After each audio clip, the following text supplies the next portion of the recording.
তো আজকে আমি বানাতে চলেছি রুই পোস্ত। রুই পোস্ত বানানোর জন্য সবার প্রথমে মাছটাকে ভালো করে ধুয়ে নুন হলুদ মাখিয়ে কিছুক্ষণ রেখে দিতে হবে। তারপর গ্যাস জ্বালিয়ে কড়াই বসিয়ে দিতে হবে।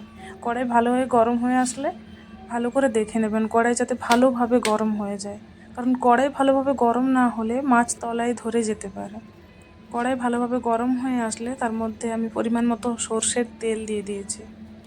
অনেকে সাদা তেলে বা সানফ্লাওয়ার অয়েলে মাছ ভাজে, কিন্তু আমি সর্ষের তেলটাই প্রেফার করি। এবার আমি মাছটা ম্যারিনেট করা মাছটা গরম সর্ষের তেলের মধ্যে ছেড়ে দিলাম। দেখে নেবেন তেলটা যাতে ভালোভাবে গরম হয়। আমি একটু আগেই ছেড়ে দিয়েছি, আমি বুঝতে পারিনি তেলের উষ্ণতাটা। এবার ভালোভাবে মাছটাকে উল্টে পাল্টে ভেজে নামিয়ে নিতে হবে। এপিঠ ওইপিঠ ভালোভাবে ভেজে নিতে হবে মাছটাকে।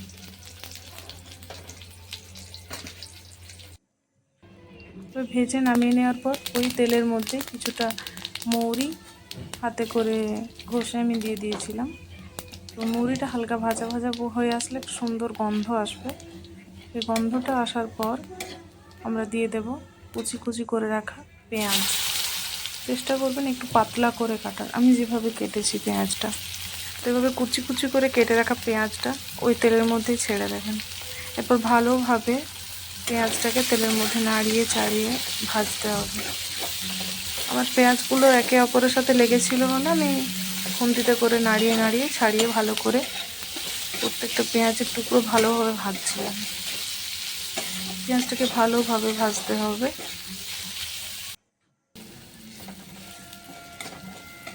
আমি আর আলাদা করে কোনো হলুদ এখানে ইউজ করিনি, কারণ যেহেতু আমি রুই পোস্ত বানাবো তো হলুদের ব্যবহারটা আমি একটু কমই করেছি।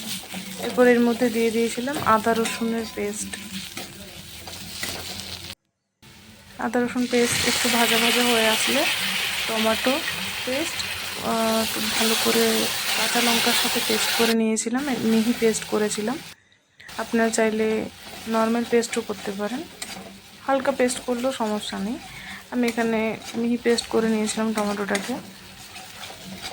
তো এটা ভালোভাবে নাড়িয়ে নিতে হবে তেল যতক্ষণ না ছেড়ে আসছে। তেল ছাড়া হালকা হালকা যখন তেল ছেড়ে আসবে তখন তার মধ্যে কাজু বাদাম আর পোস্ত বাটাটা দিয়ে দিতে হবে। আমি আগের থেকে কাজু বাদাম আর পোস্তটা বেটে রেখেছিলাম।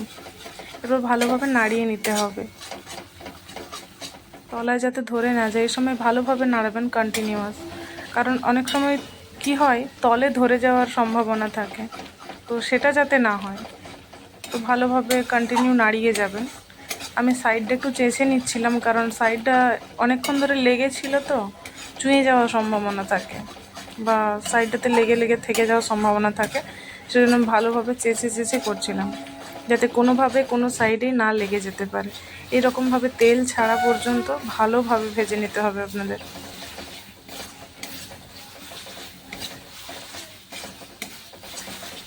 একদম ভালোভাবে ভাজা হয়ে আসলে এর মধ্যে হালকা জল মিশিয়ে নেবেন। আমি এখানে অল্প সামান্য জলের ইউজ করেছি, আপনারা পরিমাণ মতো জল ইউজ করবেন। আমি যে পোস্তর বাটিটা পোস্তর কাজু বাদাম বেটে রেখেছিলাম সেই বাটিটা ধুয়ে সেই জলটাই আমি দিয়ে দিলাম আরও। আপনারা চাইলে অন্য জলও দিতে পারেন। এবার ভালোভাবে নাড়িয়ে চাড়িয়ে মিক্স করে নিতে হবে। আমি অল্প সামান্য চিনির ইউজ করেছি এখানে, আপনারা চাইলে ইউজ করতে পারেন, নাহলে স্কিপ করতে পারেন। এভাবে ভালো করে এরপর ঝোলটাকে ফুটিয়ে নিতে হবে। কিছুক্ষণ ফোটাবেন।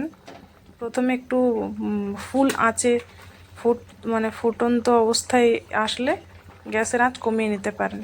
এবার যখন কিছুটা মরে আসবে, হালকা ঘন ঘন হয়ে আসবে, তখন তার মধ্যে মাছগুলো ছেড়ে দিতে হবে। মাছগুলো ছেড়ে ওপর থেকে আমি একটু কস্তুরি মেথি দিয়েছি, আপনারা চাইলে ধনেপাতার ইউজ করতে পারেন।